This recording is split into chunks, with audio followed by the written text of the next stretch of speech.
Hi everyone, how are you today? My name's Carl and I'm the TEFL guy. I'm here with another video to help you getting into teaching English as a foreign language.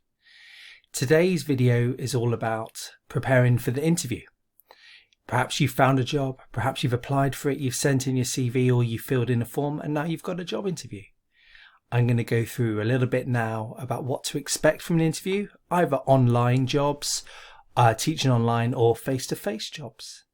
So as ever, if you like this video, please click like and please subscribe to my channel to get even more TEFL videos coming your way. Okay, let's get started.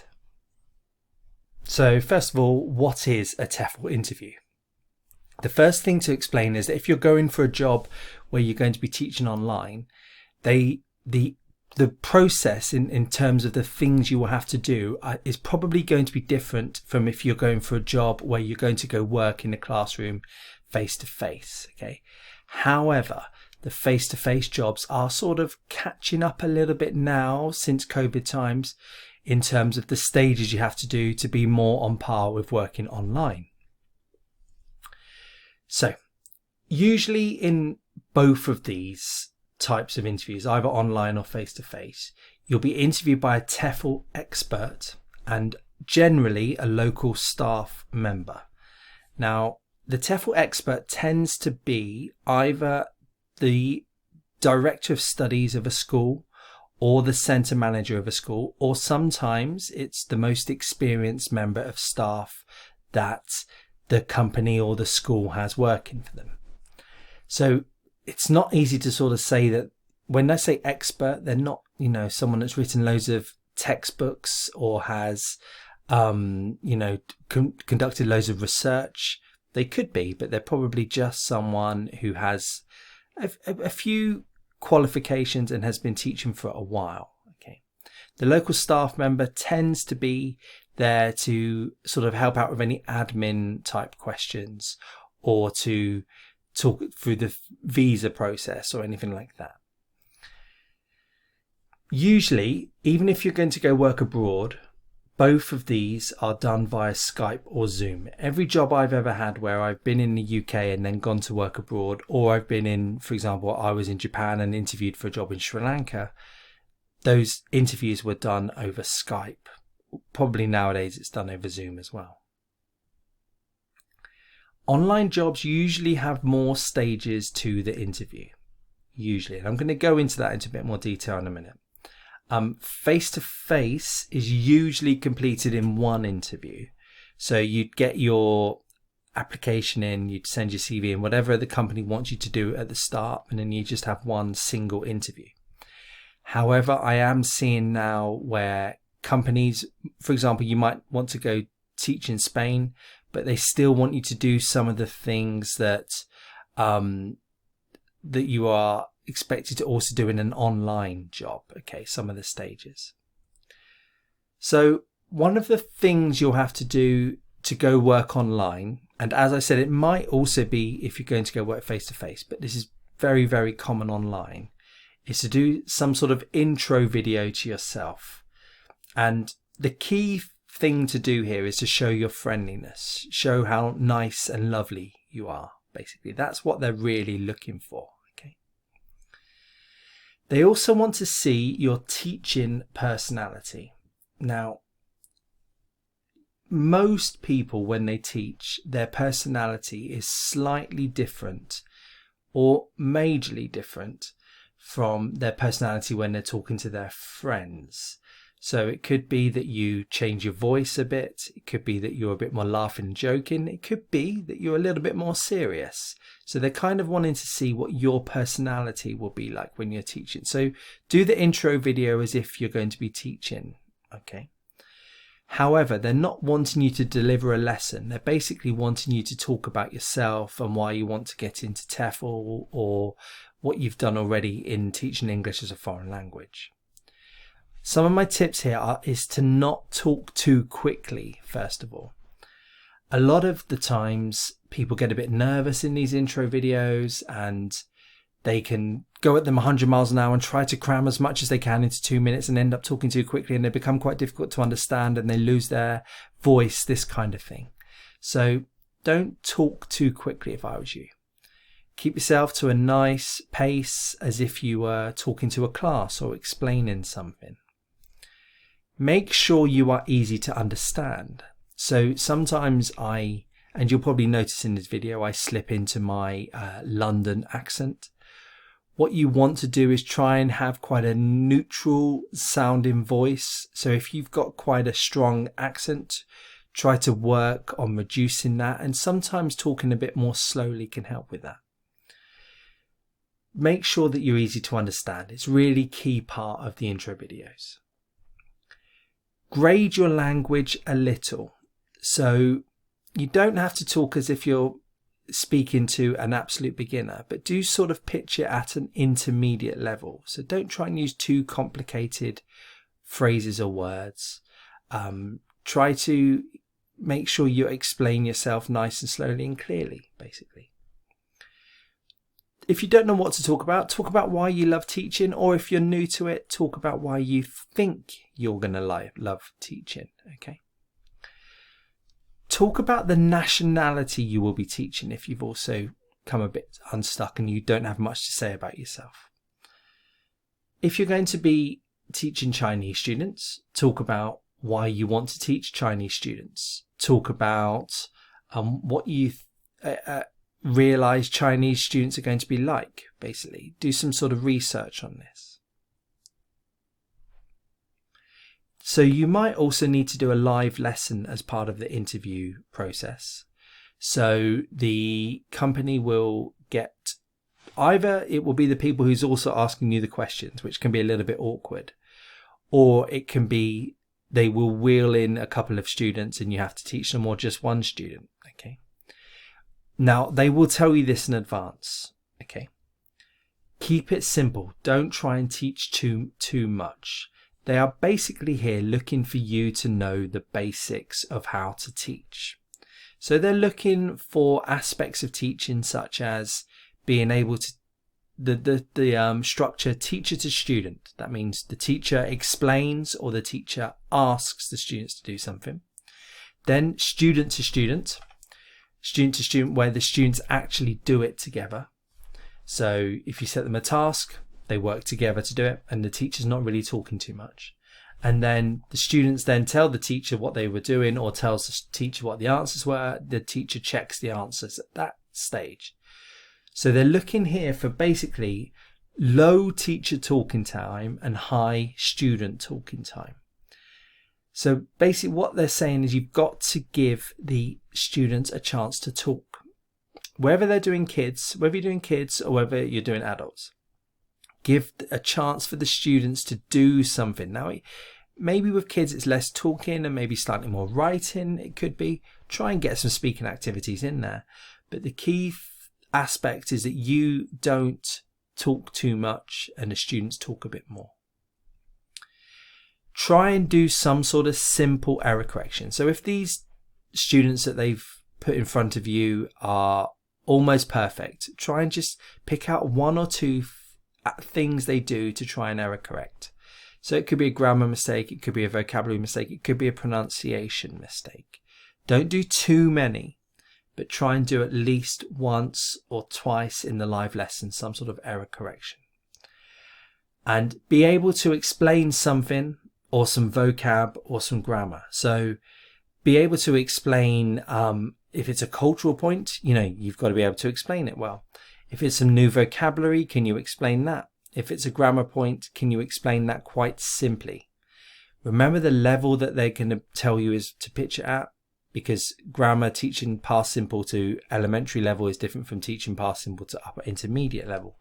And try and, if you're going to do some vocabulary, try and do something like some pictures, match the pictures, something like that. Explain in different words how to do it, sort of synonyms for it. Be able to explain something is a key part of teaching. Okay. Key thing I think is that this low teacher talking time, high student talking time, a little bit of error correction, and being able to explain something. Okay. If you can do a little bit of all those three in the live lesson, you're onto a good thing there. Now, if you're going to do, as part of the questions, And if you're going to go face to face, they might not ask you to do a live lesson. What they might say to you is, can you send us in advance an example lesson plan? Or can you please explain a lesson in the actual interview itself? Now, they're looking for you to know the stages of a lesson, from if it's a PPP lesson where you show the grammar, for example, then they do a controlled practice and then do a free practice, for example, or for some sort of vocabulary lesson where you are giving them lots of different ways of practicing the vocab. They're looking for you to be able to show that stages in the lesson. So think about the training you've done and the different stages you've learned.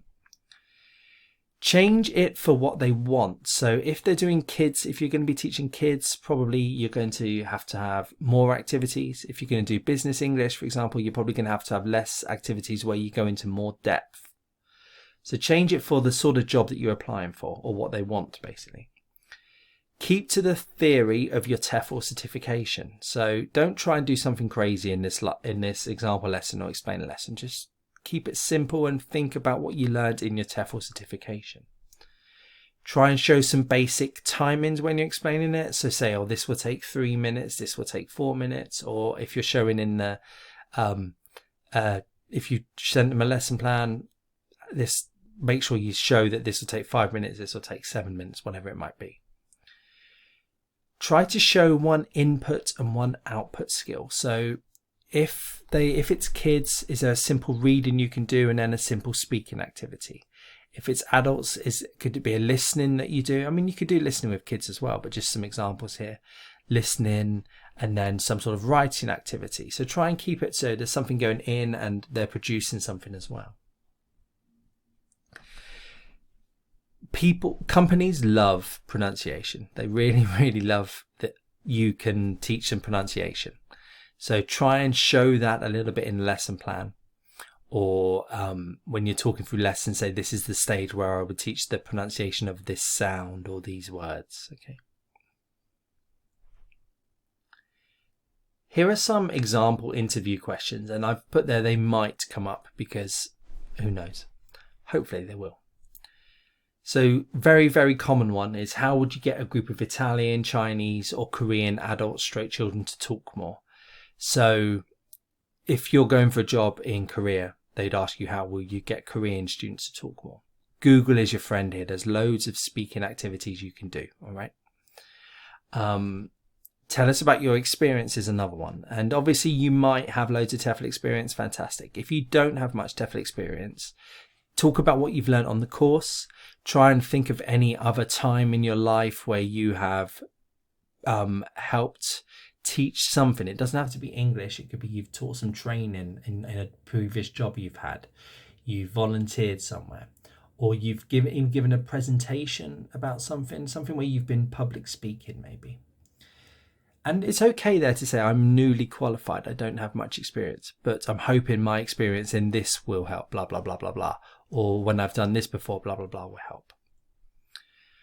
What level / courses have you taught? And again, if you've taught them, fantastic. Be prepared to explain sort of whether it's a full-time class, the adults, whether they were adults or kids, what the aspects of it, what the levels you were taught. Was it intermediate, pre-intermediate, whatever it might be, different age ranges as well. Again, if you've not taught before, think about what you've learned on your course. Even sort of think about what you might have to do for an advanced class compared to a beginner's class. What's the difference between teaching young learners and business English? This is a big one. Another one that comes up a lot. So look at the school that you're applying for and the type of classes they would offer, and sort of try and guess what it would be, the difference between some of the classes that they're doing. I think it's okay to say in the application process, could you tell me more about what type of classes you do? But probably you'll be able to find out this information just from a quick search on Google or Facebook of the school that you're applying for, either online or face-to-face. More questions here. And as I said, hopefully they do come up for you, because you would have prepared them from watching this fantastic video. Do you have a favourite textbook? I've been asked this one a few times, and it's quite a strange one because generally online you don't use a textbook, so it's not going to really come up for an online. But if you have a favorite textbook, I always say the correct answer here is I know a few different textbooks, and you could reel off a few, English File, Headway, whatever it might be. But the key answer here is to say I don't have a favorite textbook, but I do have ones that I have used before, and I know that there's no perfect textbook out there, and you usually have to supplement it with something, activities you've done before, whatever it might be. Can you work to set lesson plans? And this is important because online, quite often, the companies do want you to work to set lesson plans that they tell you to do. Face-to-face and in a classroom, it is different, but again, it's something that they might ask. I reckon the key here is to probably say, yes, I can do, but I also have the adaptability to be able to supplement it with other texts or activities if I need to. How do you keep control of a group of students? So especially with kids, what do you do to make sure that they listen to you and to make sure that they do what you tell them to do? So do you use a reward type system? Do you make up a rules-based system? Whatever it might be, however you're comfortable doing it. And of course, the classic, what are your strengths or weaknesses? And try and turn your weaknesses into a strength by saying, I've been working, for example, for me, it's always been my board work. When I'm face to face, writing on a board, very, very tricky for me. I really struggle with that. So I say that I get my colleagues to check that my board work is good. I take photos of it to check that my board work is good.